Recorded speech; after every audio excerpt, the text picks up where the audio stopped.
everything you desire in life, greater than what you currently have, and more than what you can imagine. What if you were willing to nurture and care for you? What if you were open to the doors to be everything you have decided is not possible to be? What would it take for you to realize how crucial you are to the possibilities of this world? So one of the things that Dr. Chen likes to say is what else is possible in people's lives? Because we've accepted a lot of things, because we've had lots of experiences, but now what else could we do that would have a possibility? Yeah, and I think, we touched on this before. Many of you have you need to speak up a little bit. okay, so can all of you hear me? Yeah, now we Okay, great. So we have touched about this earlier, and it involves what? Are things that we are grateful for, because what happens when we're grateful something and you focus on things that you're grateful for? What happens? Increases. It increases. So if you're grateful just for being you, right? Or you're grateful for your body telling you something. What happens when your body is telling you you're in pain or something is weird's going on? What is it trying to do? It's trying to help you. It's trying to help you. Why is it trying to help you? What is it trying to do actually? It wants to get balance. It gets to get balance. But if we ask a question, you're asking the body what? The body's trying to tell you, and you're asking, hey body, what are you trying to tell me? You have this pain, you have this tingling, you have this going on. What is your body trying to tell you? So you should talk to your body and say like, oh, this, for us, for many doctors that are in medicine or even, in cars, because Mel knows about this because he's a, mechanical engineer. In your cars, when you listen to your car, yeah? When it makes sounds that you don't normally hear, what do you think? Different sounds tell you different things about your car, yeah? It is the same thing for our body. So what else is possible? Are you listening to it? And so what are you going to do with this information your body is trying to tell you? Well, Mel doesn't work the cars, works with Okay, you can work rockets, the rocket ships, yeah. So you there's something really bad in a rocket, that's really bad. Yeah. You hear the rocket ship going up the wrong way. Right, it's the same thing. If the rocket ship ran, all of a sudden it was supposed to go straight up, and then went sideways. Yeah, one blew up the other day. Well, what does that tell you? You have to go back to the drawing board and figure out how to balance it. So it goes straight up and gonna go sideways, right? Which is what Marta was telling you about the alignment, yeah? So there was a great healer who said, you can have anything you want in your life, but you have to pay attention. So to the extent that you don't pay attention, then you pay in pain, which is your body's way of telling you to pay attention. So one of the questions you might want to ask if you have pain is, what is it that I'm not paying attention to? And what possibilities are there? So there are various energy fields in the body that we talked about. There's the etheric energy field, which is the field that surrounds the body. There's the emotional field, which extends as far as 16 inches away from the body. And there's also the mental body or mental field. And these all have an effect upon how we perceive our world or consciousness.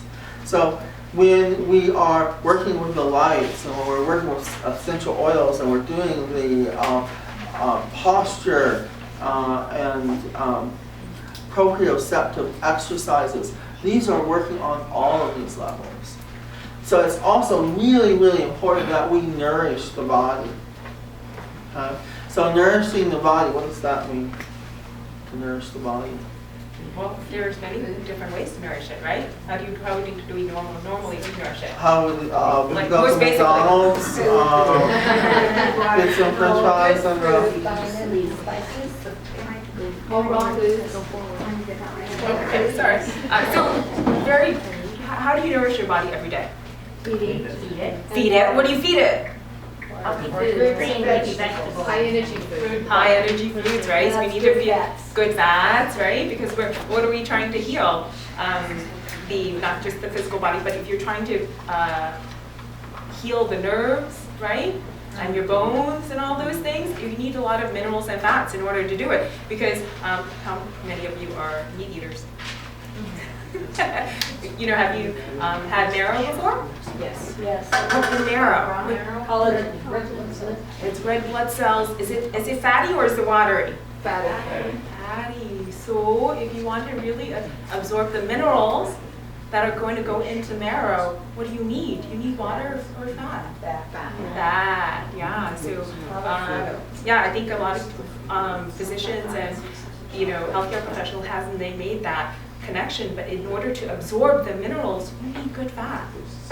So you need good fat to nourish your gut. Because what does fat do? Okay, who's cooked overcooked meat before? I have. So what do you do? How do you save it if it's last minute and like my husband's coming home like, oh. Put water in it. Yeah, all right. Okay. So what broth, which is like marinate with a lot of minerals, right? And good olive oils, right? To kind of massage it, get it all, softer. And you go back a few minutes later, 10 minutes later, see you've kind of softened up and reabsorbed all the marinade, right?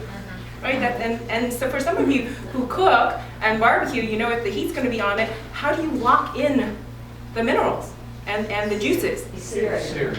You sear it. But before you did that, you might have put a brine type of marinade to it, right? To keep the water. Well, that's what you're doing to your body. We're putting all those things back in. We're just basically marinating it so that when you put the light in, which is like a heat source, right? You can lock in the nutrients and help it transform. Does that make sense? So there are actually 60 minerals that are essential for your body. Okay, you know what essential means? That means that your body can't make them. Okay, so there are 60 minerals. Some of them you only need very, very small amounts, and some of them like magnesium and chromium and calcium, you need a lot, right? But if you don't have all of those 60, your body's not going to work properly. Why is that? Because these minerals are usually in the center of enzymes, and enzymes create and cause all the different reactions and processes of your body. So if you don't have those minerals, then some of these enzymes are not going to be working properly, and then enzymes are really important for digestion, so your digestion's not going to be working properly. Some of the enzymes are very important for building different cell types or cell lines in the body. So you have to make sure that you get all of these 60 essential minerals, and there's about 15 essential vitamins, and there's about 3 essential fatty acids. Okay, all of those you need to function just to stay at baseline. And so if you are having a health challenge, right, then you probably need a lot more of those. So if you, like Martha was saying, if someone comes to you and says, I've been using this light therapy for 10 weeks and I don't see anything, okay, it's probably because they're really deficient in the minerals. And as soon as you start supplying those minerals and the water to the body, then they will start to be able to feel the energy. Because that's really, really, really important. Because the cells, the other thing that the light energy, especially the infrared, does is it stimulates the mitochondria. And the mitochondria is the little things inside your cells which give you energy. So if you feel tired a lot, okay, that's because there's a mitochondrial problem. Sometimes this is genetic, and most of the time it's epigenetic. It means that you've done things to your body that's caused the genes not to work properly. And sometimes it's also inherited. So people who have very light skin, especially people in Utah, tend to have deficiencies of an enzyme that causes you not to digest gluten very well. Unless the gluten was grown properly, which there's no place in the United States that is, so it's not. So most of the gluten is covered with something called glyphosate. And glyphosate is causing a big problem, Yeah. a huge problem.